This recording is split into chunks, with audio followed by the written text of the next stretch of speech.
Hi hello friends, എല്ലാ കൂട്ടുകാർക്കും നമ്മുടെ പുതിയൊരു എപ്പിസോഡിന്റെ റിവ്യൂയിലേക്ക് സ്വാഗതം.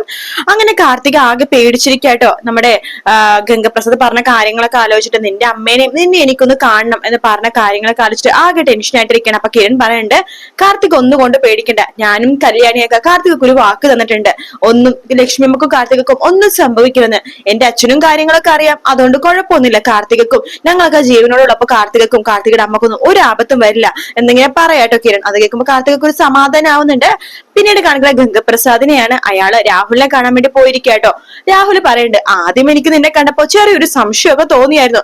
പറയാൻ പറ്റില്ലേ, ആ ചന്ദ്രസേന അത്ര ബുദ്ധിമാനാണ്. ചിലപ്പോ ആരെങ്കിലും അയച്ച് എന്റെ ആ ഒരു സന്തോഷം, ആ ഒരു ഇത് വിശ്വാസം ഏറ്റിപ്പറ്റി പിടിച്ചെടുക്കാൻ വേണ്ടി ആരെങ്കിലും വിട്ടതാണെന്ന് പോലും ഞാൻ സംശയിച്ചു.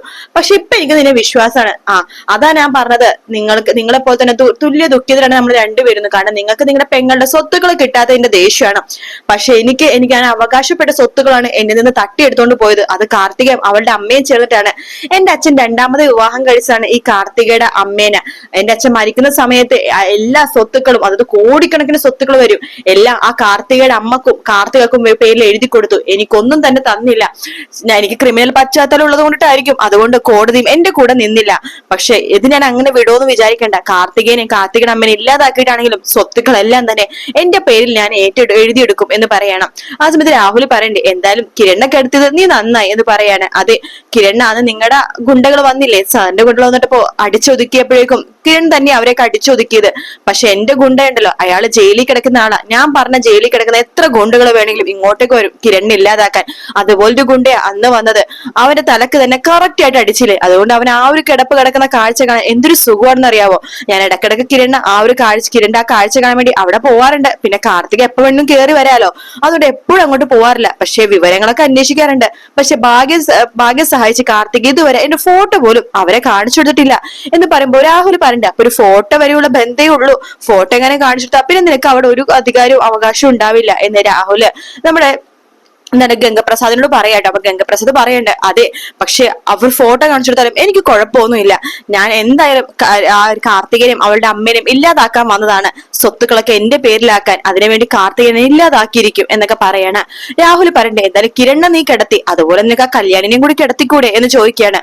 വരട്ടെ സർ, എന്ത് വേണമെങ്കിലും ചെയ്യാം. ഞാൻ പറഞ്ഞില്ല, എനിക്ക് ഒരുപാട് ഗുണ്ടകൾ എന്റെ പിന്നിലുണ്ട്, എന്ത് വേണമെങ്കിലും ചെയ്യാൻ കരുത്തുള്ളവർ. അതുകൊണ്ടൊക്കെ ഒരു സെക്കൻഡ് മതി ഈ കല്യാണിനെയും അതുപോലെ കിടത്താനായിട്ട്.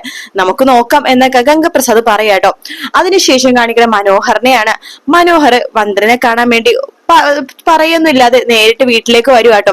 അപ്പൊ വീട്ടിലേക്ക് മനോഹർ വരുന്ന ആ സമയം തന്നെ നമ്മുടെ വരുണും അങ്ങോട്ടേക്ക് വരുന്നുണ്ട്. വരുൺ സ്കൂട്ടിയിലൊക്കെ ഇങ്ങനെ വന്നോണ്ടിരിക്കാട്ടോ. അപ്പൊ വരുൺ ഇങ്ങനെ തിരിഞ്ഞു നോക്കുമ്പോഴേക്കും മനോഹറിനെ കാണണം. ഈശ്വര, ഇവ ഈ പിശാച് എന്താ പറയാണ്ടൊക്കെ ഇങ്ങോട്ട് കേറി വന്നത്, ഇനിയിപ്പോ എന്ത് ചെയ്യും, കേറി അകത്തേക്ക് ഓടാം എന്ന് പറഞ്ഞിട്ട് വരുൺ ഓടി അകത്ത് ഹെൽമെറ്റ് ഊരാണ്ട് ഓടി അകത്തേക്ക് കേറുവാട്ടോ.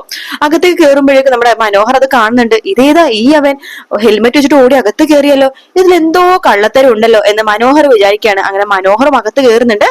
വരുൺ അച്ഛനോട് അമ്മയോട് പറയണം, അച്ഛ ദേ അമ്മേ, ദേ അവൻ വരുന്നുണ്ട്, ആ വൃത്തികെട്ടവൻ മനോഹരൻ, എന്നെ കണ്ടു എന്നൊരു സംശയം ഉണ്ടെങ്കിൽ എന്നൊക്കെ ഒന്ന് പിടിച്ചു നിൽക്കട്ടോ അമ്മേ എന്ന് പറഞ്ഞിട്ട് മുകളിലേക്ക് കയറി പോവാണ് നമ്മുടെ വരുൺ. അതിനുശേഷം സാരിയും വെപ്പുമുടിയൊക്കെ എടുക്കുന്നുണ്ട്. ഹോ, ഇനിയും വേഷം മാറണോല്ലോ ഈശ്വര എന്ന് പറഞ്ഞിട്ട് സാരി വെപ്പുമുടിയൊക്കെ എടുത്തിട്ട് എല്ലാം ഫിറ്റ് ചെയ്ത് വെക്കുവാട്ടോ. അപ്പോഴേക്കും മനോഹർ അകത്തേക്ക് വരുന്നുണ്ട്. ഇതാര്, വാ വാ ജീവൻ മോനോ, വാ വാ എന്ന് പറഞ്ഞ് വിളിക്കുകയാണ്.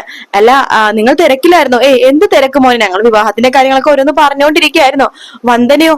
അവള് മോളിലുണ്ട് മോനെ. അല്ല അച്ഛാ, ഇവിടെ നിങ്ങൾ 3 പേരല്ലാണ്ട് വേറെ ആരെങ്കിലും ഉണ്ടോ? ഇല്ല മോനെ, ഞങ്ങൾ 3 പേരേ ഉള്ളൂ. എന്താ മോനെ അങ്ങനെ ചോദിച്ചത്? അല്ല, ഞാനിവിടെ അകത്തേക്ക് കയറി വരാൻ നേരത്തെ ഒരു പയ്യൻ അകത്ത് കയറി ഓടി പോകുന്നുണ്ടായിരുന്നോ? അതെയോ മോൻ, അവന്റെ മുഖം കണ്ടോ? മുഖമൊന്നും കാണാൻ പറ്റില്ല, ഞാൻ നോക്കിയപ്പോഴേക്കും അവൻ ഹെൽമെറ്റ് വെച്ചിട്ട് അകത്ത് കയറിയത്. ഓ, അതുകൊണ്ട് അവർ രണ്ടുപേരും ചിരിക്കുകയാണ്. എന്താ നിങ്ങൾ രണ്ടുപേരും ചിരിക്കുന്നത് എന്ന് ചോദിക്കുമ്പോ വീണ്ടും വരുണ്ട് അച്ഛനും അമ്മയും ചിരിക്കാട്ടോ. അല്ല, നിങ്ങൾ ചിരിക്കേണ്ട കാരണം എനിക്ക് മനസ്സിലായില്ല എന്ന് പറഞ്ഞുകൊണ്ടിരിക്കത്തിന് മുകളിൽ നിന്നിട്ട് വേറൊരു ചെറുപ്പക്കാരൻ ഇറങ്ങി വരുവാട്ടോ.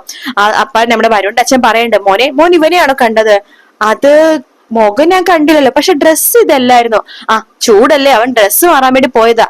ഇതാണ് നന്ദികേശനോ? അതെ, എന്റെ ചേട്ടന്റെ മോനാണ്, അതായത് നമ്മുടെ വന്ദനയുടെ വല്യച്ഛന്റെ മോൻ. എന്നിട്ട് ഇങ്ങനത്തെ ഒരാളെ കുറിച്ച് വന്ദന ഇതുവരെ പറഞ്ഞിട്ടില്ലല്ലോ. അങ്ങനെ എന്തോരം കാര്യങ്ങൾ വന്ദന പറയാനുണ്ട് മോനെ. ഇവൻ എന്ന് പറഞ്ഞാല് വന്ദനക്ക് സ്വന്തം ചേട്ടനെ പോലെയാ എന്ന് പറയാണ്. അപ്പൊ നമ്മുടെ മനോഹർ ഹായ് നന്ദി എന്ന് പറയണം. നന്ദി തന്നെയാ ഷോർട്ട് ഫോമിൽ വിളിക്കണത് എന്ന് പറയാണ്. നന്ദി എന്ത് ചെയ്യുക എന്ന് മനോഹർ ചോദിക്കുമ്പോ, ഞാൻ മെഡിക്കൽ റെപ്പാണ്, ഞാനും വരുണിന്റെ കൂടെ മെഡിക്കൽ റെപ്പാണ്.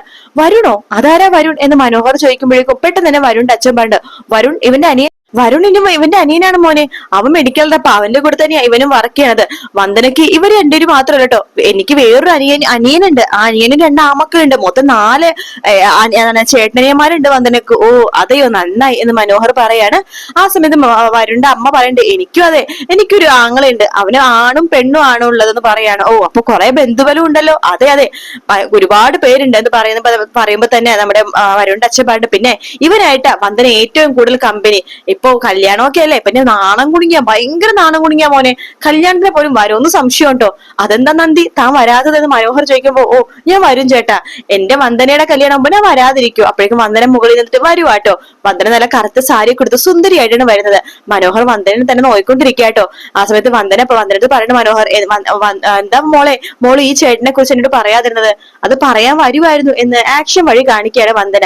അതിനുശേഷം അമ്മയടുത്ത് പറയുന്നുണ്ട്, നാളത്തെ കാര്യം പറഞ്ഞു എന്നിങ്ങനെ പറയാണ്. അപ്പോ നാളത്തെ കാര്യമോ എന്ന് മനോഹർ ചോദിക്കുമ്പോ വരുണിന്റെ അമ്മ പറയുന്നുണ്ട്, അതെ അതെ, നാളെ മോളുടെ പിറന്നാളാണ്. ആഹാ കൊള്ളാലോ മോള്, എന്നിട്ട് മോളെന്താ അതിനെക്കുറിച്ചൊന്നും എന്നോട് പറയാതിരുന്നത് എന്ന് മനോഹർ ചോദിക്കുമ്പോ, അത് പറയാൻ വരുമായിരുന്നു എന്ന് വന്ദന ആക്ഷൻ കാണിക്കാണ്. എങ്കിലും എന്നോട് ഇപ്പോഴാണോ പറയണത്? മോൾ എന്നോട് എപ്പോഴും ഫോൺ വിളിക്കാറുണ്ടല്ലോ, എന്നിട്ട് ഈ കാര്യം പറഞ്ഞില്ലല്ലോ എന്ന് പറയുമ്പോ വരുണിന്റെ അച്ഛൻ പറഞ്ഞ, മോള് സസ്പെൻസ് ആക്കാൻ വേണ്ടി വെച്ചിരിക്കുകയാണോ? നാളെ മോൾക്ക് 23 വയസ്സ് തികയാണ്. അപ്പൊ കേക്ക് കട്ടിംഗ് ഒക്കെ ഉണ്ടാവില്ലേ? ഉണ്ടാകും. അപ്പൊ വന്ദന ആക്ഷൻ വഴിയെ കാണിക്കുന്നുണ്ട്, വിലയുള്ള ഗിഫ്റ്റ് ഒന്നും വാങ്ങണ്ട കേട്ടോ എന്നിങ്ങനെ പറയാണ്.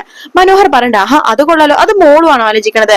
അത് ഞാനല്ല ആലോചിക്കണത്, ഞാൻ നോക്കട്ടെ എന്ത് ഗിഫ്റ്റ് എന്റെ മോൾക്ക് കൊടുക്കാൻ പറ്റാന്ന്. അപ്പോഴേക്കും വരുണിന്റെ അമ്മയെ പറയുന്നുണ്ട്, അതെ മോനോട് നിന്ന് ആലോചിക്കേ, അല്ലെങ്കിൽ മോളായിട്ട് സംസാരിച്ചുകൊണ്ടിരിക്കുക എന്ന് പറയാണ്. സംസാരിക്കാനൊന്നും ഇല്ല അമ്മേ എന്ന് മനോഹർ പറയണ്ട്.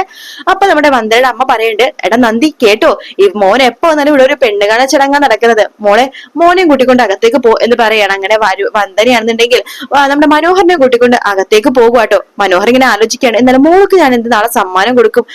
കുഴപ്പമില്ല, പണമുള്ളൊരു ഭാര്യ ഇപ്പൊ കൂടെ ഉണ്ടല്ലോ, പിന്നെ അവളുടെ കുറച്ച് സ്വർണ്ണവും ഉണ്ട്, എന്തെങ്കിലുമൊക്കെ ഒരു വിലപിടിപ്പുള്ള ഗിഫ്റ്റ് നാളെ കൊടുക്കാം എന്നൊക്കെ നമ്മുടെ മനോഹർ ഇങ്ങനെ മനസ്സിൽ വിചാരിക്കാട്ടോ. ശേഷം മനോഹർ അവിടെ നേരെ വരുന്നത് കിരണിന്റെ വീട്ടിലേക്കാണ്. അപ്പൊ നമ്മൾ ആദ്യം മുട്ടുമ്പോൾ കല്യാണിയാണ് വാതിൽ തുറക്കണത്. നീ എന്താ ഇവിടെ? കിരൺ സാറിന്റെ അവസ്ഥ കറിഞ്ഞു, ഭയങ്കര വിഷമമായി, ഒന്ന് കാണാൻ വന്നതാണ്. നിനക്ക് കുറെ ഭാര്യമാരും അതുപോലെ തന്നെ കുറെ മക്കളും ഇല്ലടാ, അവിടുത്തെ തോന്നാത്ത സഹതാപമാണ് നിനക്ക് കിരണേട്ടനോട് തോന്നുന്നത്. കല്യാണി അങ്ങനെ പറയരുത്, കിരൺ എത്ര നല്ലൊരു ആളാ, എന്തൊരു ആരോഗ്യമുള്ള ഒരാളായെന്ന്. അയാൾ ഇങ്ങനെ കിടക്കണമെന്ന് കേട്ടപ്പോ വല്ലാത്ത വിഷമം തോന്നി. അല്ല ആ വിഷമമൊക്കെ അവിടെ ഇരിക്കട്ടെ, നീ ഇപ്പൊ വേറെ ഏതെങ്കിലും പെണ്ണുങ്ങളുടെ പുറകെ നടക്കുന്നുണ്ടോ? ഇല്ല കല്യാണി, ഞാൻ ആ പരിപാടിയൊക്കെ എപ്പോഴേ നിർത്തി. എടാ നിന്റെ മോളല്ലേ കൺമണി മോള്, നീ ഏറ്റവും കൂടുതൽ ചെലവഴിക്കുന്നത് മോളുടെ ഇപ്പത്തെ ഭാര്യയുടെ കൂടെ ആണല്ലോ, വേറൊരു ഭാര്യയുടെ കൂടെ നീ ഇത്രയും നാൾ നിന്നിട്ടില്ലല്ലോ. നിനക്ക് ആ ഒരു മോളോട് ഒരു ഇഷ്ടമൊന്നും തോന്നണില്ലേടാ? തോന്നുന്നുണ്ട് കല്യാണി, എനിക്ക് അവളെന്ന് വെച്ചാൽ ജീവനാണ്. അങ്ങനെ എത്ര മക്കളുണ്ടടാ നിനക്ക്, അവരോടൊന്നും തോന്നാത്ത സഹതാപമാണ് നിനക്ക് എന്റെ കിരണേട്ടനോടല്ലേ. എന്തായാലും കേറി വാ എന്ന് പറഞ്ഞിട്ട് കല്യാണി അകത്തേക്ക് വിളിക്കണം. അപ്പൊ തന്നെ കിരൺ വേഗം കയ്യിൽ ഇങ്ങനെ ആ സാധനമൊക്കെ ഇട്ടിട്ട് പ്ലാസ്റ്ററൊക്കെ ഇട്ടിട്ട് ഇങ്ങനെ അനങ്ങാത്ത പോലെ കിടക്കുവാട്ടോ. മനോഹരൻ അത് കാണുമ്പോ ചിരി വരുന്നുണ്ട്. കല്യാണി നോക്കുമ്പോ, നീ എന്താ ചിരിക്കണത്? അയ്യോ ചിരിച്ചതല്ല കല്യാണി, എനിക്ക് വിഷമം കൊണ്ട് വിതുമ്പി പോയതാ. എന്നാലും എങ്ങനെ നടന്ന കിരണേ എന്ന് പറയുമ്പോ, വേണ്ട നീ വിളിക്കൊന്നും വേണ്ട, കിരണേട്ടൻ ആരെ കണ്ടാൽ പോലും മനസ്സിലാവില്ല എന്ന് പറയാണ്. എന്നാലും ഇങ്ങനെയൊക്കെ ഉണ്ട് മനുഷ്യന്റെ അവസ്ഥ, എങ്ങനെ നടന്നിരുന്ന ആളാ ഇപ്പൊ ഇങ്ങനെയായി, കണ്ടിട്ട് സഹിക്കുന്നില്ല എന്ന് പറയാണ് മനോഹർ. അത് പറയുമ്പോ കല്യാണി പറയണ്ട, വിഷമോ അതുപോലെ തന്നെ ഒരുപാടുള്ള ആളാന്നെ പോലെ അഭിനയിക്കണം അവന്റെ. എടാ നിന്റെ അഭിനയൊക്കെ കൈ വെച്ചാൽ മതി, നിന്നെ പോലെ തന്നെ നിന്റെ ഭാര്യയും അതുപോലെ അമ്മായിമ്മ വന്നായിരുന്നു ദുഃഖം രേഖപ്പെടുത്താൻ വേണ്ടിട്ട്, ഉള്ളിൽ സന്തോഷിക്കായിരുന്നു, അതുപോലെ തന്നെയാ നീയും എന്ന് എനിക്ക് നന്നായിട്ട് അറിയാം എന്ന് കല്യാണി പറയുന്നിടത്താട്ടോ എപ്പിസോഡ് തീരുന്നത്. വീഡിയോ ഇഷ്ടപ്പെടുകയാണെങ്കിൽ ലൈക്ക് ചെയ്യാനും സബ്സ്ക്രൈബ് ചെയ്യാനും കമന്റ് ചെയ്യാനും മറക്കല്ലേ. മറ്റൊരു വീഡിയോ ആയിട്ട് വീണ്ടും കാണാം. Take care, bye bye.